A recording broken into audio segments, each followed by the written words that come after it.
नमस्कार, सगरमाथा प्राइम समाचारमा स्वागत छ। म प्रसन्न ढुङ्गाना। नमस्कार, म मेनुका श्रेष्ठ। सुरुमा प्रमुख समाचार। कार्यदलले प्रतिवेदन बुझाएपछि नेकपाको विवाद समाधान उन्मुख। विवादका विषय स्थायी कमिटीमा छलफल हुने नेताको कार्यविभाजन गर्ने तयारी।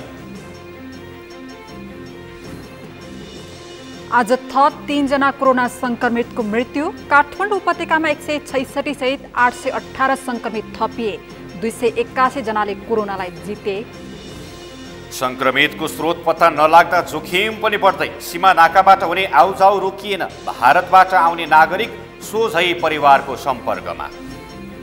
काठमाडौँ उपत्यका सहित देशका विभिन्न स्थानमा गरिएको निषेधाज्ञाले सर्वसाधारण घरभित्रै।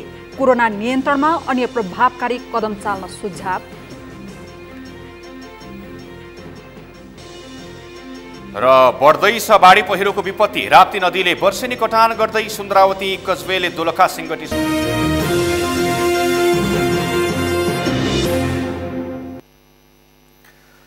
सगरमाथा प्राइम समाचार अब विस्तारमा। पार्टीको विवाद समाधानका लागि गठन भएको नेकपा कार्यदलले प्रतिवेदन बुझाएपछि नेकपा विवाद मत्थर हुने संकेत देखिएको छ।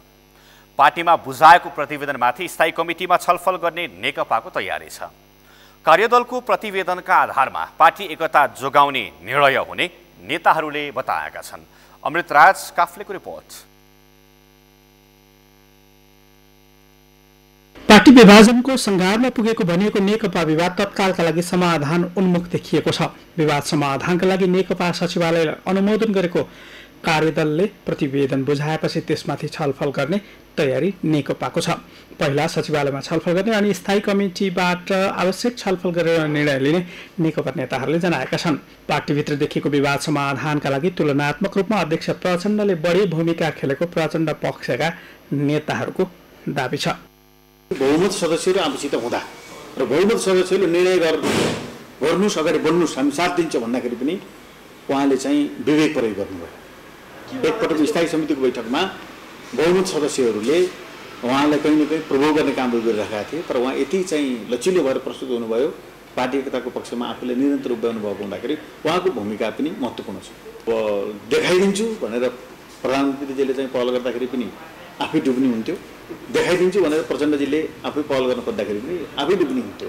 त्यसकारण दुवै डुब्नुभन्दा सकुशल चाहिँ नदी पार लाउनु नै राम्रो थियो। त्यसकारणले एकता बस्यो। नेकपा विभाजन हुँदा कसैलाई फाइदा नपुग्ने अवस्था आएका कारण पार्टी जोगाउने पक्षमा नेताहरू रहेकाले विवाद समाधान भएको उनीहरूको भनाइ छ। अझै पनि कार्यदलले दिएको प्रतिवेदनका केही विषयमा छलफल हुनुपर्ने पक्षमा नेताहरू देखिएका छन्। कार्यविभाजनका विषयमा पार्टी कमिटीमा छलफल हुने उनीहरूको भनाइ छ। कार्यविभाजनमा अलिकति उहाँले गरेको सिफारिस निर्णयहरू प्रस्तुत हुन अझै बाँकी छ। पार्टी र सरकारको अलि दुवैजना अध्यक्षहरूलाई भूमिका ठोस र मूर्त गरेर उहाँले परिभाषित गरेर पठाउनु भएको छ। त्यसलाई निर्णय गर्न बाँकी छ। एउटा आङ्गिक निकायले निर्णय गरला, तर फेरि पनि यो पक्षले जित्यो यो पक्षले हारो भन्ने टिप्पणी गर्नुभन्दा पनि नेकपा विजय भएको छ, एकता बजेको छ। दुईजना अध्यक्षले गरेको करिब चाहिँ सहमतिको बिन्दु खोज्ने तपाईँहरू ल्याउनुहोस् है भन्ने कुरा पारित भएको छ। त्यसलाई निकै सकारात्मक रूपमा हामीले लिनुपर्छ। नेकपा विवाद समाधानका लागि अध्यक्ष तथा प्रधानमन्त्री केपी शर्मा ओलीलाई दुवै पदमा कायम राख्ने, अर्का अध्यक्ष प्रचण्डलाई शक्तिशाली अध्यक्षको जिम्मेवारी दिने र सरकार र पार्टीका बीचमा आवश्यक समन्वय हुनुपर्ने कार्यदलले तयार गरेको प्रतिवेदनमा भनिएको छ। आगामी चैतमा महाधिवेशन गर्ने प्रस्ताव समेत कार्यदलले तयार गरेको प्रतिवेदनमा उल्लेख गरिएको छ। सगरमाथा टेलिभिजनका लागि क्यामेरामा सुरेन्द्र राउतका साथमा अमृतराज काफ्ले, काठमाडौँ। कोरोना संक्रमित थप 3 जनाको मृत्यु भएको स्वास्थ्य तथा जनसङ्ख्या मन्त्रालयले पुष्टि गरेको छ। अहिलेसम्म नेपालमा कोरोनाबाट ज्यान गुमाउनेको सङ्ख्या 149 पुगेको छ। आज काठमाडौँ उपत्यकामा 166 सहित 818 संक्रमित थपिएका छन्। आजै 281 जनाले कोरोनालाई जितेका छन्। केशव शर्माको रिपोर्ट। नेपालमा कोरोना संक्रमणबाट थप 3 जनाको मृत्यु भएको स्वास्थ्य तथा जनसङ्ख्या मन्त्रालयले पुष्टि गरेको छ। मन्त्रालयका प्रवक्ता डाक्टर जागेश्वर गौतमले संक्रमणबाट झापाका 1 जना 58 वर्षीय पुरुष, पर्साका 1 जना 56 वर्षीय महिला र सर्लाहीका 1 जना 33 वर्षीय महिलाको मृत्यु भएको जानकारी दिएका छन्। यो सँगै संक्रमणका कारण मृत्यु हुनेको संख्या 149 पुगेको छ। 3 जनाको निधन भएको छ। त्यसमा झापाको 1 जना 58 वर्षीय पुरुष हुनुहुन्छ, पर्साको 1 जना 56 वर्षीय महिला हुनुहुन्छ र सर्लाहीको 1 33 वर्षीय महिला हुनुहुन्छ र आजसम्म निधन हुनेको जम्मा सङ्ख्या 149 पुगेको छ। प्रवक्ता गौतमले पछिल्लो 24 घण्टामा देशभर 818 जनामा कोभिड-19 संक्रमण पुष्टि भएको जानकारी दिए, जसमध्ये 220 जना महिला र 598 जना पुरुष रहेका छन्। यो सँगै आजसम्म कुल संक्रमितको संख्या 31,935 पुगेको छ। पछिल्लो 24 घण्टामा काठमाडौँ उपत्यकामा 166 जना नयाँ संक्रमित पुष्टि भएको छ, जसमध्ये काठमाडौँमा 126 जना, ललितपुरमा 12 जना र भक्तपुरमा 28 जना रहेका छन्। प्रदेश 1 मा झापामा 10 जना, मोरङमा 50 जना र सुनसरीमा 9 जना। प्रदेश 2 मा धनुषामा 60, पर्सामा 139, बारामा 39, महोत्तरीमा 34, रौतहटमा 9, सप्तरीमा 4, सर्लाहीमा 91 र सिराहामा 14 हुनुहुन्छ। यसै गरी बागमती प्रदेशमा काठमाडौँमा 126, काभ्रेपलाञ्चोकमा 27, दोलखामा 6, धादिङमा 1, भक्तपुरमा 28, मकवानपुरमा 1, रसुवामा 1, रामेछापमा 2 र ललितपुरमा 12। आजसम्म नेपालमा कुल सक्रिय संक्रमितको संख्या 13,155 रहेको छ, जसमध्ये संस्थागत आइसोलेसनमा 9,212 जना संक्रमित रहेका छन्। प्रदेश 1 मा 1,152, प्रदेश 2 मा 1,890, बागमती प्रदेशमा 3,617, गण्डकी प्रदेशमा 350 जना, प्रदेश 5 मा 935 जना, कर्णाली प्रदेशमा 318 र सुदूरपश्चिम प्रदेशमा 950 जना रहेका छन्। यस्तै होम आइसोलेसनमा रहने संक्रमितको संख्या 3,943 रहेको छ, जसमध्ये प्रदेश 1 मा 273, प्रदेश 2 मा 3,207 जना, बागमती प्रदेशमा 111 जना, गण्डकी प्रदेशमा 18 जना, प्रदेश 5 मा 286 जना, कर्णाली प्रदेशमा 22 जना र सुदूरपश्चिम प्रदेशमा 26 जना रहेका छन्। पछिल्लो 24 घण्टामा 281 जना संक्रमित निको भएर घर फर्किएका छन्। यो सँगै हालसम्म 18,631 संक्रमित निको भएर घर फर्किएका छन्। सगरमाथा टेलिभिजनका लागि केशव शर्मा, काठमाडौँ। कोरोना महामारी फैलिएपछि गत चैतदेखि नै देशभरका सम्पूर्ण नाका बन्द गरिएका थिए। नाका बन्द भएपछि सेवा क्षेत्रमै करिब 45 दिन नेपालीहरूले दिन काट्नु परेको थियो। गत जेठबाट सरकारले उद्धार थालेपछि सुदूरपश्चिमका विभिन्न नाकाबाट मात्रै करिब 4 लाख नागरिक भित्रिएका थिए। पछिल्लो समय त्यो संख्या घटे पनि मुख्य नाकाबाटै भित्रिएका नागरिक सिधै घर गइरहेका छन्। कैलालीबाट दिनेश विष्टको रिपोर्ट।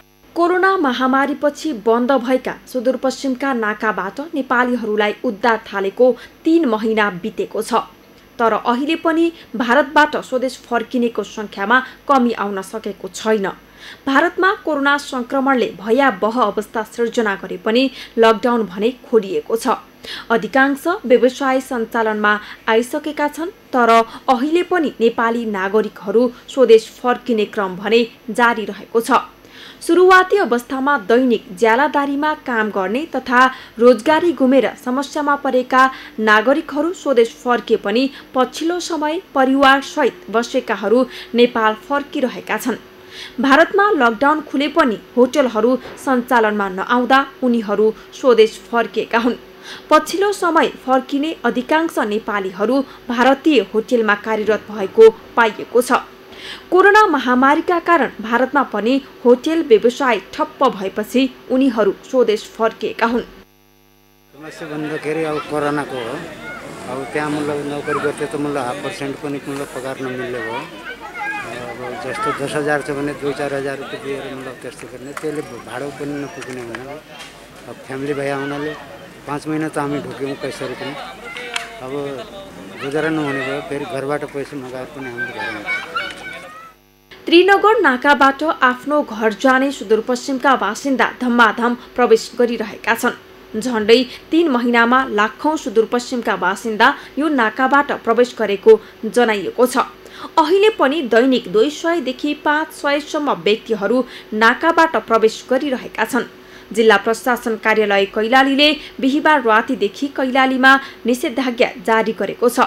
निषेधाज्ञाका कारण कैलालीका बजार र टोलहरू सुनसान भए पनि नाकामा भने गन्तव्य स्थानसम्म पुग्ने चाहनासहित भारतबाट फर्कनेको लर्को जारी छ। अब रोजगारी नेपालतिर मिलेपछि त अब यति टाढा जान हामीलाई अब त्यस्तो आफूलाई पनि ठिक लाग्दैन। अब हामीहरूको जन्म यहाँ हुन्छ, अब हामी यहाँबाट यति टाढा जान्छौँ। अब दोस्रो कुरो कस्तो भने अब हाम्रो त्यस्तो पढाइ पनि छैन। अब हामी होटलमा काम गर्नेवाला हौँ। अब जो स्यालेरी हामीलाई इन्डियामा मिल्छ त्यो स्यालेरी यहाँ अब 30-35 हजार त मिल्ने कुरै भएन। उता ज्यादा कोरोना ज्यादा बढ्न लाग्यो, त्यही भएर आयो। पछि के हुन्छ त्यही भएर छिटो आयो। समस्या भन्दाखेरि जस्तै अब 2-3 जना एक होटलमा किचनमा काम गर्छन्, फेरि त्यही हो आधा पगार मिल्छ। जस्तै 25 हजार पगार मिल्यो भने 10 हजार रुपियाँ पगार मिल्ने भयो। नाकाबाट भित्रिनेहरूलाई थर्मल गनले ज्वरो जाँच्ने काम बाहेक अरू केही हुन सकेको छैन।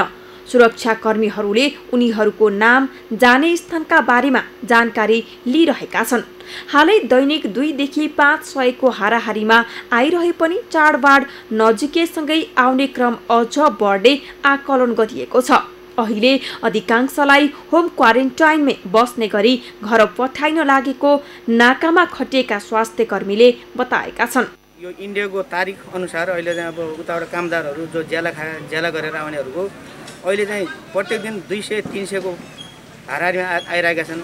अब चाहिँ ठ्याक्क इन्डियाको 1 तारिख 2 तारिख 5 तारिखपछि फेरि अझ बढ्ने सम्भावना धेरै हुन्छ हाम्रो यसमा चाहिँ। र त्यसपछि अब हामीले चाहिँ यहाँ अहिलेसम्म गर्ने भनेको हामीले यहाँ स्वास्थ्यको उसबाट हामीले टेम्परेचर मात्रै गरेर पठाउने हो। त्यसपछि एउटा हामीले फारम भर्ने गरेका छौँ। त्यो फारम चाहिँ अब यताको यो मान्छेको चाप भए अनुसार पनि हामीले प्रत्येक जिल्लाको फारम भरेर जनस्वास्थ्यबाट उसलाई चाहिँ नेटमा अपग्रेड गर्ने गरेका छौँ। तर एकिन चाहिँ अब लेख्नेको उसले गर्दाखेरि हामीले चाहिँ त्यति क्लियर हुन सकेका छैन। पहिलाको जस्तो नाकामै आएर स्थानीय तहले क्वारेन्टाइनमा लैजाने सुविधा नभएकाले हाल आफै गाडी रिजर्भ गरेर गइरहेको नाकामा खटिएका स्वास्थ्य कर्मीले बताएका छन्। प्रदेशको स्वास्थ्य निर्देशनालयले बाहिरबाट आउने सबैलाई क्वारेन्टाइनमै राख्न निर्देशन दिए पनि प्रदेशका अधिकांश स्थानीय तहले क्वारेन्टाइन खाली गराएर होम क्वारेन्टाइनमै पठाइरहेका छन्।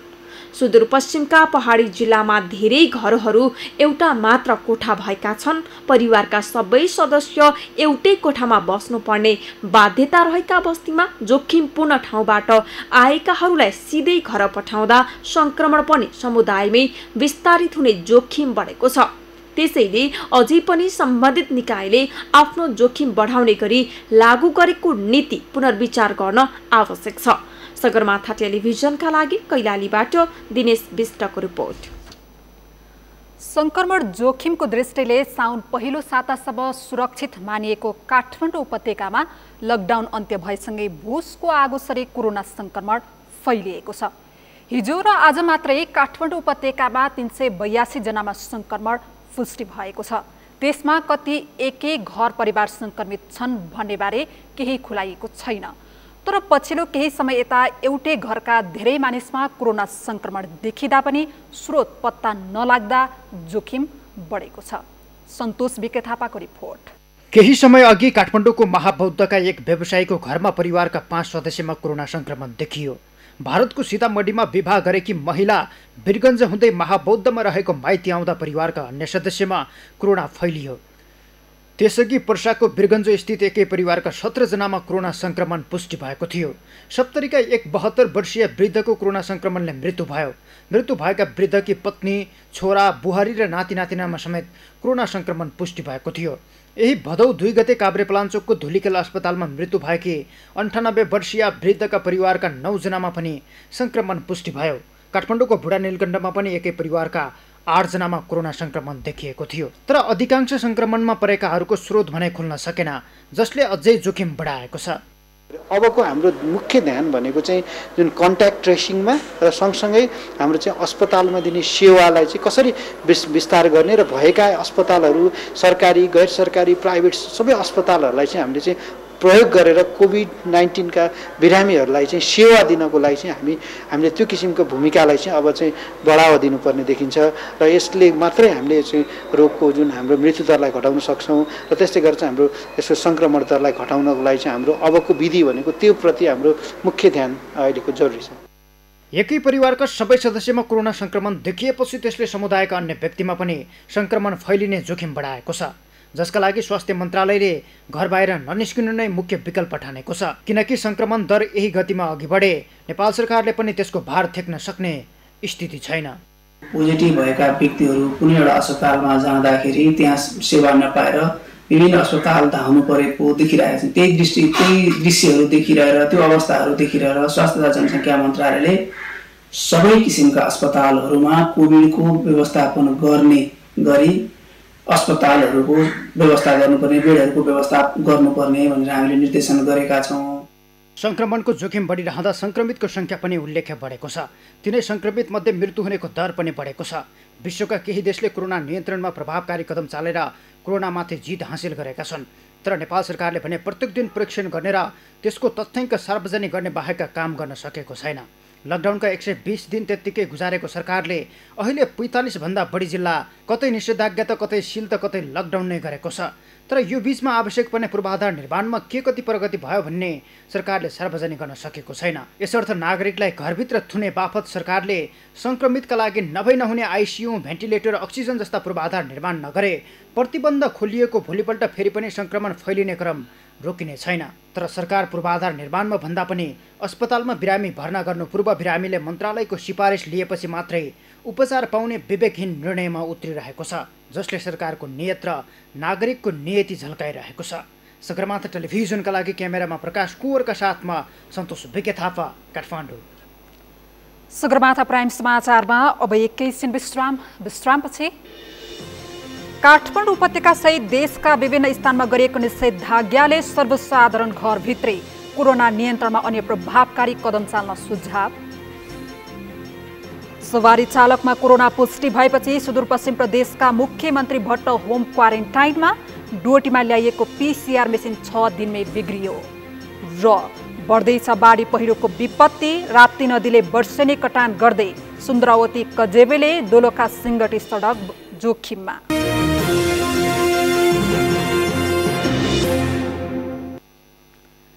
विश्रामपछि सगरमाथा प्राइम समाचारमा स्वागत छ।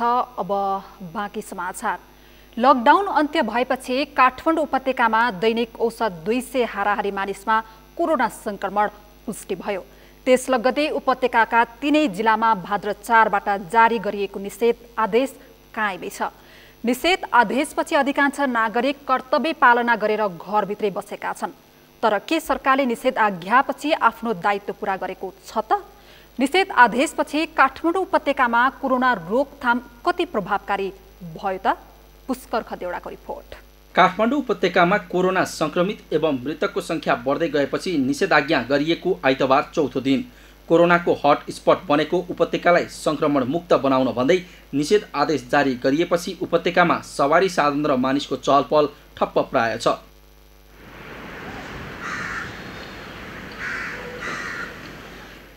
सरकारले यसअघि कोरोना संक्रमण घटाउने नाममा 120 दिनसम्म लकडाउन गर्यो। कोरोना महामारी विरुद्ध लकडाउन मात्र समाधान होइन भन्दै जनदबाव बढेपछि सरकारले लकडाउन खुकुलो मात्र पारेन, साउन 6 गते अन्त्य भएको घोषणा नै गर्यो। तर लकडाउन अन्त्य भएपछिका 28 दिनमा मात्रै 11,651 संक्रमित थपिए। साउन 6 सम्म 40 जनाको मृत्यु भएकोमा भाद्र 4 गतेसम्म अरू 86 जनाको कोरोनाले नै मृत्यु भएपछि फेरि कडी कडाउ गरियो। विभिन्न 43 वटा जिल्लामा अनेक खाले प्रतिबन्ध लगाइसकेपछि काठमाडौँ उपत्यकामा पनि निषेध आदेश जारी गरियो। विगतमा पनि हामीले लकडाउन त गर्यौँ, लकडाउनलाई 6 गतेबाट खुकुलो पनि बनायौँ। यसले गर्दाखेरि मान्छेको आवागमन बढेको कारणले गर्दा नै सङ्क्रमण चाहिँ व्यापक रूप लियो भन्ने चाहिँ विज्ञहरूको निष्कर्ष रह्यो।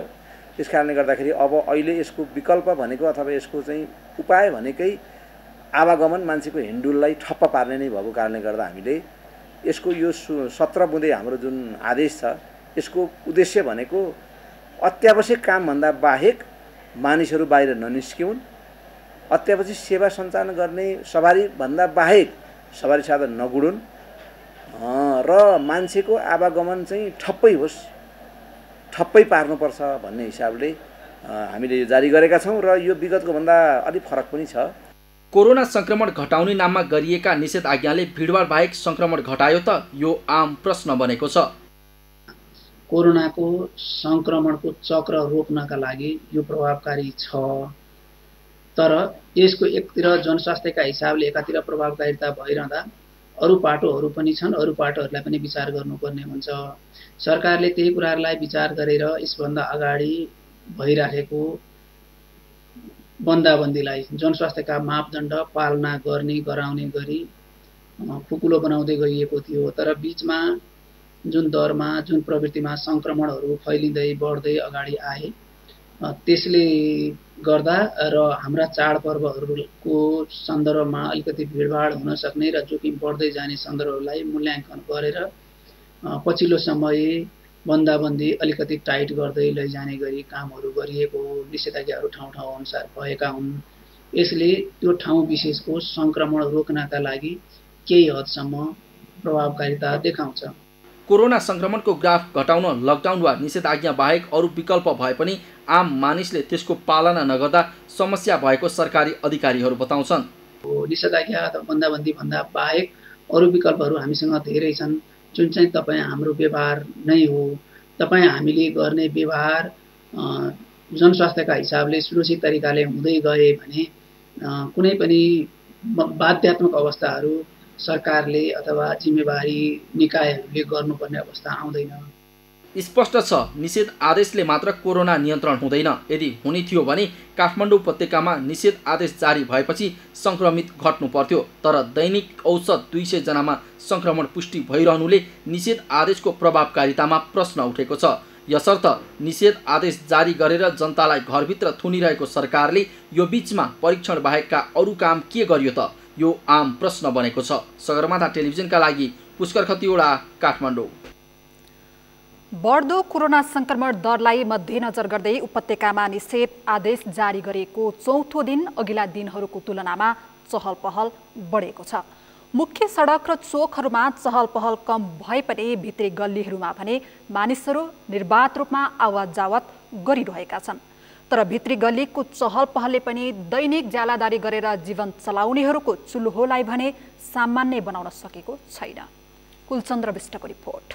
निषेध आदेशको चौथो दिन काठमाडौँ उपत्यकाका बाहिरी सडक सुनसान देखिए पनि भित्री बस्ती र गल्लीहरूमा भने चहल पहल बढेको छ। काठमाडौँमा कोरोना भाइरस संक्रमणको दर बढ्दै गएपछि उपत्यकाका 3वटा जिल्लामा लागू गरिएको निषेध आदेशमा निकै कडाई गरिएको छ। अत्यावश्यक बाहेकका सवारी साधन सञ्चालनमा प्रतिबन्ध लगाउँदै हिँडडुल र आवागमनमा रोक लगाइएका कारण उपत्यकाका मुख्य सडक सुनसान छन्। निषेध आदेश उल्लङ्घन गर्नेलाई होल्डिङ सेन्टरमा केही समय रोकेर छाड्ने गरिएको छ। तर बिहान र बेलुकाको समयमा किनमेलका नाममा धेरै सर्वसाधारण बाहिर निस्किँदा भिड बढ्ने गरेको छ।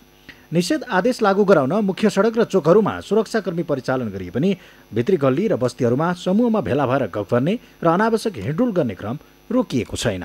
प्रशासनले किनमेलका लागि निश्चित समय तोकेको छैन। यसै कारण भित्री गल्लीमा मानिसहरूको चहल पहल छ, तर बाहिरी सडक र चोक भने सुनसान नै छन्। यो चाहिँ पाटन दरबार क्षेत्र। विश्वमा यस्तो पनि एउटा रोग आउला र जसले मानिस बीचमा दूरी कायम गरेर बच्नु पर्ला भनेर कसैले सोचेका थिएनन्। अनि सोचेका थिएनन् यस्ता व्यस्त सहरहरू सुनसान बन्लान् भनेर। त्यही सोचेको थिएन यो पाटन दरबार क्षेत्रले पनि। काठमाडौँ उपत्यकाका पुरातात्विक सम्पदामध्ये सबैभन्दा बढी मान्छे आउने सम्पदामध्येको एक पाटन दरबार क्षेत्र अहिले सुनसान छ। कारण हो सरकारद्वारा जारी निषेधाज्ञा। काठमाडौँ उपत्यकामा जारी निषेधाज्ञाका कारण पछिल्लो दिनमा मानवीय आवत जावत कम हुँदै गइरहेको छ। बाहिरी सडकहरूमा फाट्टफुट्ट सवारी साधन चलेका छन् भने भित्री सडकहरूमा थोरै मानिसहरू आवत जावत गरिरहेका छन्। तर कुनै बेला हजारौँको भिडले थामी नसकिने घुइँचो हुने यो क्षेत्र अहिले भने सुनसान बन्दै गएका छन्। आइतबार उपत्यकामा अनावश्यक रूपमा हिँडडुल गर्ने 1739 जनालाई होल्डमा राखिएकामा 6 जना बाहेक अन्यलाई छाडिएको छ। त्यस्तै 468 वटा 2 पाङ्ग्रे र 85 वटा 4 पाङ्ग्रे सवारी साधनलाई नियन्त्रणमा लिएको छ। यता दैनिक हजारौंको संख्यामा सवारी आवतजावत गर्ने चक्रपथ र छेउछाउका स्थानहरू भने सुनसान छन्। सडकमा ग्यास, पेट्रोलियम पदार्थ बोक्ने ट्याङ्कर, पानीको ट्याङ्कर, आम सञ्चार लगायतका अत्यावश्यकीय सेवाका सवारी साधनहरू चलेका छन्। विभिन्न स्थानमा डाइभर्सन बनाएर चेक जाँच कडा पारिँदा अनावश्यक रूपमा सवारी साधनहरू चलेका छैनन्। यो चाहिँ कोटेश्वर कलङ्की चक्रपथ खण्डको धोबीघाट क्षेत्र। यो आकाशे पुलमा बसेर सडक निहालिरहँदा एम्बुलेन्स, सुरक्षाकर्मीका सवारी साधन, पत्रकारका सवारी साधन, दुग्धजन्य पदार्थ बोकेका साधन, त्यसै गरी ग्यास र पेट्रोल बोकेका सवारी साधन बाहेक अन्य सवारी साधनहरू चलिरहेका छैनन्। बाटो लगभग सुनसानको अवस्था छ। दैनिक हजारौंको सङ्ख्यामा गाडी गुड्ने यो चक्रपथ खण्ड अहिले सुनसान जस्तो देखिन्छ। निषेध आदेशको प्रभाव श्रमजीवी मजदुरमा पर्न थालेको छ। दैनिक जालादारीमा काम गरेर पेट पाल्दै आएका मजदुरहरू 5 महिनासम्म काममा जान नपाउँदा चुलो नबल्ने स्थितिमा पुग्न लागेकोमा चिन्तित छन्। लकडाउन अन्त्य पश्चात समेत संक्रमण त्रासका कारण काम नपाएको बताउने उनीहरू निषेध आदेशको प्रभाव दैनिक जीवनमा पर्न थालेको बताउँछन्। एकदम गाह्रो छ। तपाईँको दैनिक ज्याला मजदुरी गरेर खाने वर्गहरू यहाँ बस्छन्। यसमा पनि प्लस भनेदेखि दैनिक ज्याला मजदुरी गरी खाने मान्छेलाई अब 7 महिना, अब 5 महिना, 6 महिनासम्म लकडाउन हुँदाखेरि त कति नाजुक भयो होला भन्ने कुरो त हामी बुझ्न सकिन्छौँ। तत्कालका लागि 10 भदौसम्मका लागि निषेध आदेश लागू गरिएको छ। निषेध आदेशपछिको अवस्थालाई निहालिरहेको प्रशासनले त्यसको प्रभावका आधारमा आवश्यक कदम चाल्ने तयारीमा छ। तर काठमाडौँ उपत्यकामा लागू गरिएको निषेध आदेश सफल हुन गाह्रो हुन सक्ने विज्ञहरू बताउँछन्। दैनिक उपभोग्य तथा अत्यावश्यक वस्तु किनमेलका लागि मानिसहरू बिहान बाहिर निस्कने गर्दा संक्रमण नियन्त्रण गर्न गाह्रो हुने उनीहरूको तर्क छ। सगरमाथा टेलिभिजनका लागि क्यामेरामा दिपेन्द्र थापा मगरका साथमा कुलचन्द्र विष्ट, काठमाडौँ। सुदूरपश्चिम प्रदेशका मुख्यमन्त्री त्रिलोचन भट्ट होम क्वारेन्टाइनमा बस्नु भएको छ। आज सरकारी निवासका एकजना सवारी चालकमा कोरोना संक्रमण पुष्टि भएपछि मुख्यमन्त्री भट्ट सेल्फ क्वारेन्टाइनमा बसेको मुख्यमन्त्रीका प्रमुख स्वकीय सचिव शिवसिंह ओलीले जानकारी दिनुभएको छ। ओलीले मुख्यमन्त्री र मुख्यमन्त्रीका परिवारका सदस्यहरू, चालक, सुरक्षाकर्मी र सम्पर्कमा आएका सबै व्यक्तिहरूको स्वाब सङ्कलनको तयारी भइरहेको पनि जानकारी दिनुभएको छ। यही भाद्र 2 गते जिल्ला अस्पताल डोटीमा जडान गरिएको पीसीआर मेसिन 6 दिन नपुग्दै बिग्रिएको छ। कोरोनाको परीक्षण दायरा बढाउनका लागि सुदूरपश्चिम प्रदेश सरकार सामाजिक विकास मन्त्रालयको सहयोगमा स्थापना भएको मेसिन 6 दिनमै बिग्रिएको जिल्ला स्वास्थ्य कार्यालय डोटीका प्रमुख रमेश मलासीले बताउनुभयो। भदौ 2 गते मात्रै प्रदेशका मुख्यमन्त्री त्रिलोचन भट्टले उद्घाटन गरेको उक्त मेसिनमा फ्यान बन्द भएको अस्पतालले बताएको छ।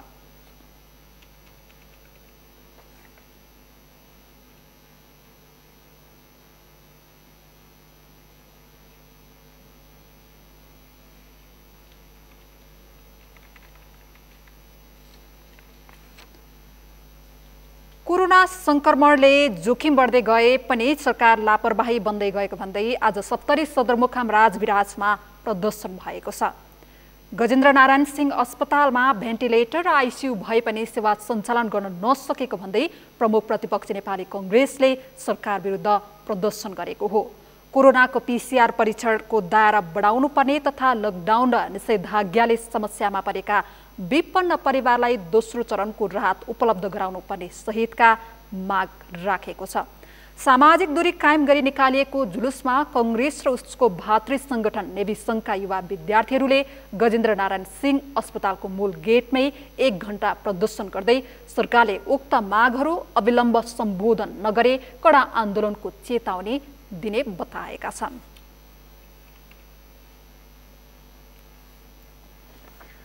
सधैँ व्यस्त भिडभाड रहने देशकै प्रमुख प्रशासनिक क्षेत्र सिंहदरबार सुनसान बनेको छ।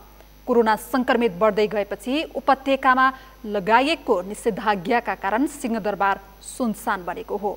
सिंहदरबारमा सेवाग्राहीलाई प्रवेश निषेध गरिएको छ भने मन्त्रालयभित्रकै सवारी मात्र सीमित रूपमा प्रवेश दिएको छ। कोरोनाका जोखिमका कारण सिंहदरबारमा अन्य गतिविधि पनि बन्द गरिएको छ। राप्ती नदीको निरन्तरको खेतीयोग्य जमिन कटानले बाँकेको राप्ती सुनारी गाउँपालिकाका कृषकहरू चिन्तित बनेका छन्। जीवन धान्न खानेदेखि वर्षभरिको खर्चको जोहो गर्ने खेतीयोग्य जमिन नियमित रूपमा राप्ती नदीले कटान गर्दा उनीहरू सुकुम्बासी हुने चिन्तामा परेका छन्। बाँकेबाट मधु पौडेलको रिपोर्ट। राप्ती नदीले कटान तीव्र पारेपछि बाँकेको राप्ती सोनारी गाउँपालिका 2 कचनापुरका लालबिहारी थारू निकै चिन्तामा छन्। वर्षभरि आफूसहित परिवारले खानेदेखि बेच्ने वर्षभरको खर्च धान्नेसम्म अन्न उत्पादन गर्ने खेतबारी नै नरहेपछि उनलाई चिन्ताले सताएको हो। केही दिन यता राप्ती नदीले उनको खेतीयोग्य जमिन धम्माधम कटान गरिरहेको छ। राप्तीले उनको करिब 9 कट्ठा जमिन काटिसक्यो भने अझै पनि कटान रोकिएको छैन। राप्ती नदीले दिन प्रतिदिन आफ्नो जग्गा कटान गर्दा ठुलो हेर्नुको विकल्प नभएको उनको दुखेसो छ। मेरो 2 कट्ठा 16 ढुर त्यहाँ झ्याम्टा देखिरहेको छ, त्यही हो पोरो पराएर लग्यो र अब भनौँ यो पुरै जग्गै हो लम्मरी, यहाँबाट यहाँसम्म पुरै जग्गा हो। नदीले लालबिहारी थारूलाई जस्तै कचनापुरका धेरै परिवारलाई सुकुम्बासी बनाउन लागेको छ। केही दिन अघि मात्र 3 कट्ठा जमिन नदीले लगेपछि कृषक गुरीप्रसाद थारू पनि सुकुम्बासी हुने चिन्तामा छन्। वर्षभरि खेती गरेर खाने जमिन नदीले काटेपछि परिवार कसरी चलाउने भन्ने चिन्ताले उनलाई पिरुलेको छ।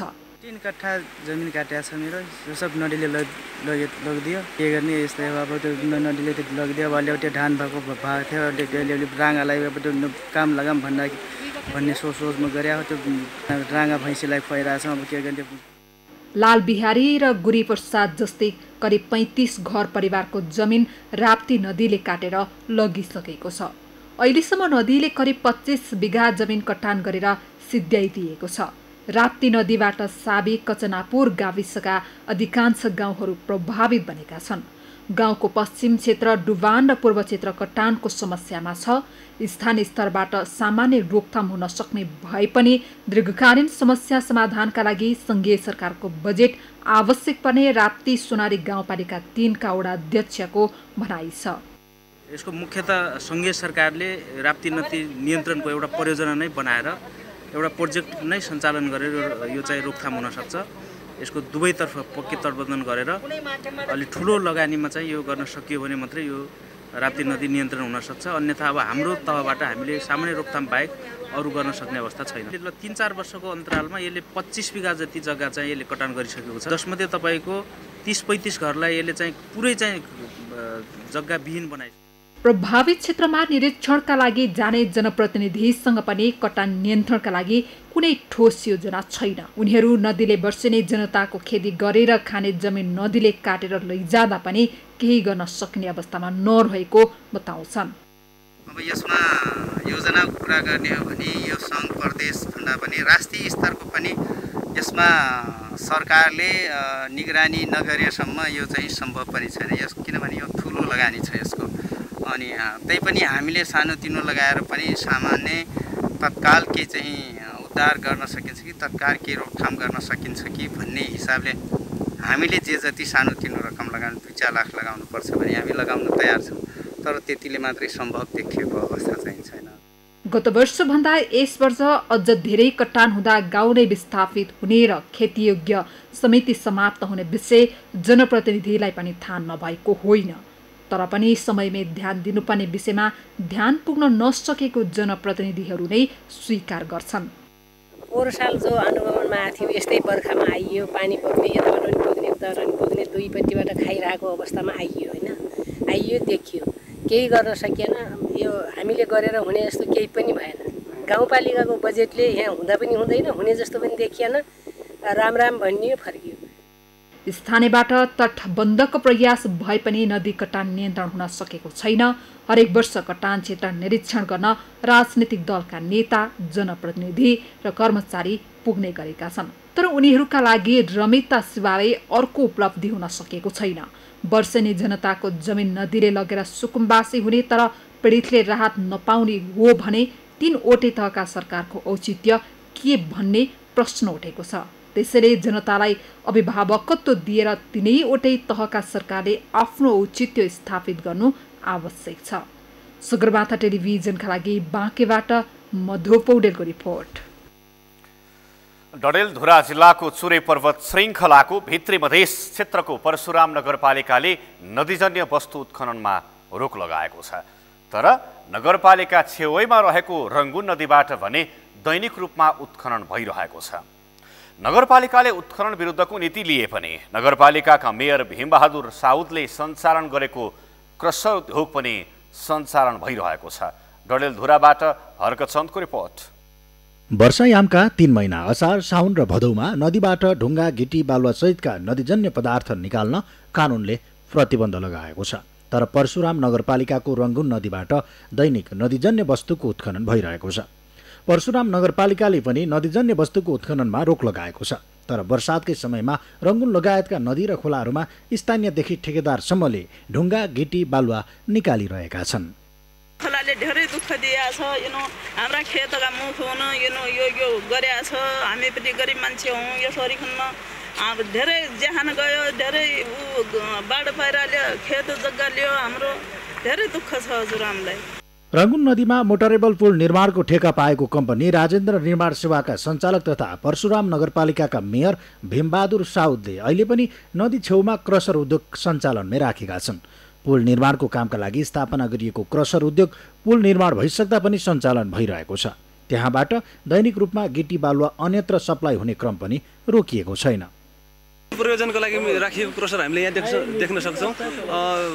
यहाँ पुल निर्माणको काम सम्पन्न भइसकेको छ। सम्पन्न भए पश्चात पनि हामी यहाँ देखिरहेको छौँ। यहाँ चाहिँ गिट्टी बालुवाको थुप्रो ढेरहरू बनाएर राख्नु भएको छ चाहिँ निर्माण कम्पनीले। राजेन्द्र निर्माण सेवाले यो चाहिँ निर्माण गरेको पुलको काम सम्पन्न भइसकेको छ। र पनि उहाँले चाहिँ यहाँ चाहिँ क्रसर चाहिँ यो चाहिँ चलाइराख्नु भएको छ। त्यो पनि अहिले वर्षायाममा पनि उहाँहरूले चलाइराख्नु भएको छ। यो चाहिँ तत्काल बन्द गर्नको निम्ति हामी सम्बन्धित निकायलाई अनुरोध गर्न चाहन्छौँ। नदीको किनार र बीच भागबाटै नदीजन्य वस्तुको दोहन भइरहेको स्थानीयको भनाइ छ। यसरी बर्सातकै समयमा उत्खनन गर्दा नदीले धार परिवर्तन गर्नेदेखि नदी कटानको समस्या बढ्नेसम्मका समस्या देखिरहेका छन्। रङ्गुन नदीको बाढीले वर्ष्यौनी कयौं स्थानीयको ज्यान लिएको छ अनि धेरै खेतीयोग्य जमिन बगाएको छ। तर बर्सातका बेला उत्खनन गर्ने क्रम भने रोकिएको छैन। स्थानीय रोक्न माग गरिरहेका छन्, तर सरकारवालाहरूको ध्यान त्यसतर्फ जान सकेको छैन। ज्यान गएको छ। यही खोलाले हामीलाई सबतिर नाली बाली पनि बगाएको छ हाम्रो सब धोका दिएको छ। अहिले यो नउठाउनु पाए त हामीलाई धेरै झनै सजिलो हुने थियो अरे। बाढी पहिरोले यिनले त धेरै धोका दिएको छ। ज्यानैसम्म गइसकेको छ। देखाउनका लागि नगरपालिकाले नदीजन्य वस्तु उत्खननमा रोक लगाउने निर्णय गरे पनि उत्खननबाट अप्रत्यक्ष रूपमा भने मेयरकै क्रसर उद्योग चलिरहेको छ। रङ्गुन नदीमा भर्खरै मोटरेबल पक्की पुल निर्माणको काम सकिएको छ। तर त्यही पुलका लागि भन्दै सञ्चालन गरिएको क्रसर उद्योगका लागि छेउछाउबाटै नदीजन्य वस्तु उत्खनन भइरहेको छ। यसले बाढीको जोखिम त बढाएको छ नै, सँगसँगै भर्खरै निर्माण गरिएको पुल र अन्य संरचना पनि जोखिममा पारेको छ। गिट्टी बालुवा ढुङ्गा लोडा उठाउँदाखेरि त्यसको चाहिने असर अहिलेको चाहिने निर्माणका संरचनाहरूलाई जस्तै चाहिने तटबन्धका कामहरूलाई, पुललाई र चाहिने हाम्रो चाहिने घर जग्गा जमिनलाई प्रत्यक्ष चाहिने असर पर्ने भएको हुनाले यसको लागि व्यवस्थित तरिकाबाट सदुपयोग गर्ने बाटो चाहिने बनाउनुपर्छ भन्ने हो मेरो मान्यता। अब अस्ति चाहिने नगरपालिकाले निर्णय त गरेको छ र त्यसलाई कार्यान्वयन गर्ने चाहिने बाटोमा कसरी गर्ने भन्ने चाहिने अगाडि केही भएको छैन। वर्षातको समयमा नदीजन्य वस्तु उत्खननमा सरकारले देशभरि नै रोक लगाउँछ। तर परशुराम नगरपालिका 12 को लालढुङ्गा नजिकै रङ्गुन नदीमा उत्खनन रोकिएको छैन। स्थानीय सरकार आफ्नै निर्णय कार्यान्वयनमा मौन बस्नु पनि मेयरकै क्रसर नियमित सञ्चालन हुनुले स्थानीयमा गम्भीर आशंका जन्माएको छ। स्थानीय सरकार ठेकेदारीका लागि कि नागरिकका लागि? सगरमाथा टेलिभिजनका लागि डडेलधुराबाट हर्कचन्दको रिपोर्ट। भक्तपुर स्थित ऐतिहासिक 5 तले न्यातपौल मन्दिरको जीर्णोद्वार सम्पन्न भएको छ। फागुनदेखि सुरु भएको जीर्णोद्वारको काम सकिएको हो। जीर्णोद्वारको अनुमानित लागत भन्दा आधा बजेटमा काम सम्पन्न भएको भक्तपुर नगरपालिकाले जनाएको छ।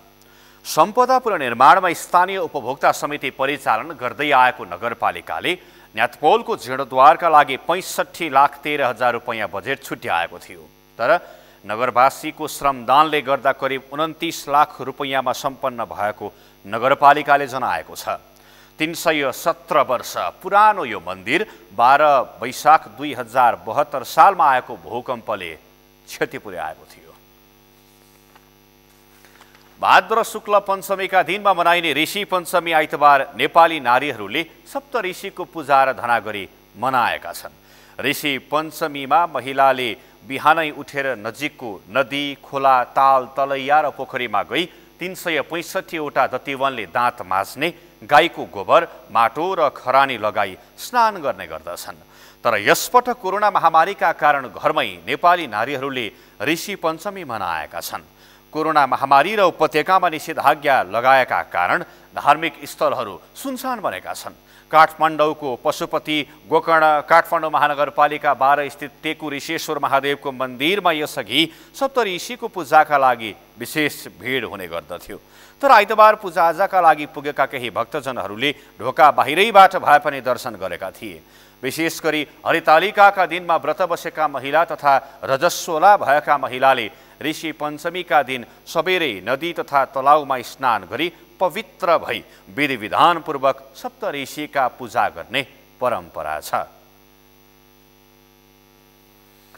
यस्तै निषेधाज्ञा र लकडाउनका बीच धादिङमा हिन्दू महिलाले आज सप्तऋषिको पूजाआजा गरी हरितालिका तीजको व्रत सम्पन्न गरेका छन्। धादिङमा सदरमुकाम वरपर निषेधाज्ञा र अधिकांश गाउँपालिकामा लकडाउन जारी छ। कोरोना कहरको कारण दिदीबहिनी माइत आउन नसक्दा यसपटक तीज र सप्तऋषिको पूजाआजा अधिकांश सासू बुहारीहरूले सँगै मनाएका छन्। दिदीबहिनी आउन नसके पनि सामाजिक सञ्जालको प्रयोग गरी भरपूर नाचेर तीजको रमाइलो आदान प्रदान गर्न भने महिला चुकेनन्। आज व्रतालु महिलाहरू बिहान नजिकैको नदी, तलाउ, धारा, पोखरी आदि जलाशयमा गएर नुहाई धुवाई गरेर ऋषि पञ्चमीको पूजा गरेका छन्। एक वर्षको प्रतीकका रूपमा 365वटा दतिवनले दाँत माझी, माटो, तिल र अमलाको पिनाले स्नान गरी चोखो वस्त्र पहिरेर मध्याह्नमा अरुन्धती सहित सप्तऋषिको पूजा गरिएको छ। रजस्वला भइसकेका महिलाले ब्रह्म हत्याको पापमुक्ति तथा रजस्वला भएको अवस्थामा जानी नजानी भए गरेका पापजन्य कार्यबाट मुक्ति मिलोस् भन्नका लागि सप्तऋषिको पूजा गर्ने प्रचलन रहेको हो। विशेष गरी नेपाली नारीले मनाउने तीजको पहिलो दिन दर खाइन्छ। माइतीले चेलीबेटीलाई बोलाई दर खुवाउने परम्परा भए पनि यस वर्ष कोरोना भाइरसको संक्रमणका कारण धेरै महिला घरमै तीज मनाएका थिए। सगरमाथा प्राइम समाचारमा पालो भएको छ विश्रामको। विश्रामपछि विश्वमा कोरोना भाइरसका कारण 8,09,000 बढीको मृत्यु, हालसम्म 2,34,09,000 बढी संक्रमित र च्याम्पियन्स लिग फुटबलको फाइनल खेल आज राति हुँदै उपाधिका लागि पिएससी र बायर्न म्युनिख भिड्दै।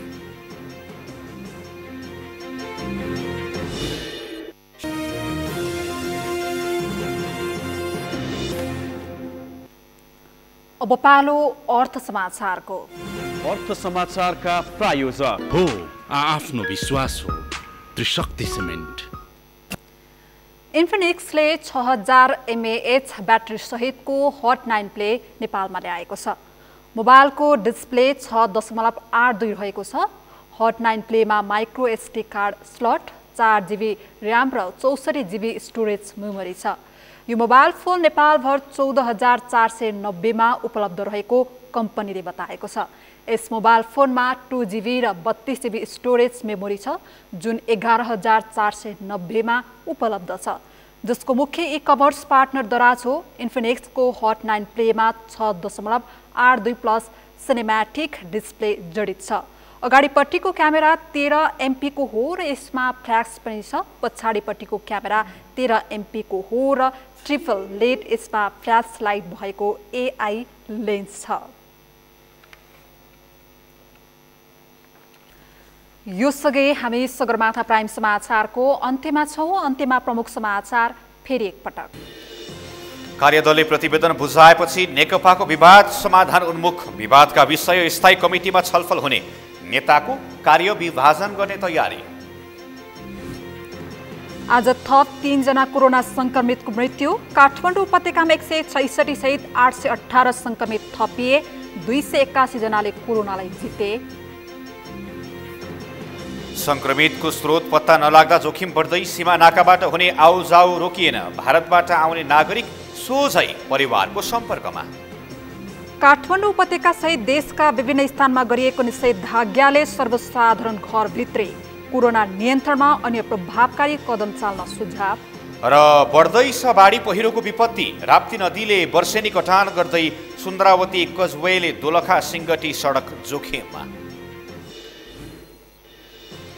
हौस् त सगरमाथा प्राइम समाचार अहिलेलाई सकियो। तपाईँ समाचार बुलेटिनका साथै सगरमाथा टेलिभिजनका सम्पूर्ण कार्यक्रम www.sagarmatha.tv मा पनि पढ्न र हेर्न सक्नुहुनेछ। साथै युट्युबमा youtube.com/sagarmatha TV नेपालमा हेर्न सक्नुहुनेछ। साथै तपाईँ हामीलाई फेसबुकमा पनि facebook.com/STV नेपालमा फलो गर्न सक्नुहुनेछ। समाचारको शिखर, नेपालको गौरव, नेपालको पहिलो न्युज च्यानल सगरमाथा टेलिभिजन हेर्दै गर्नुहोला। नमस्कार।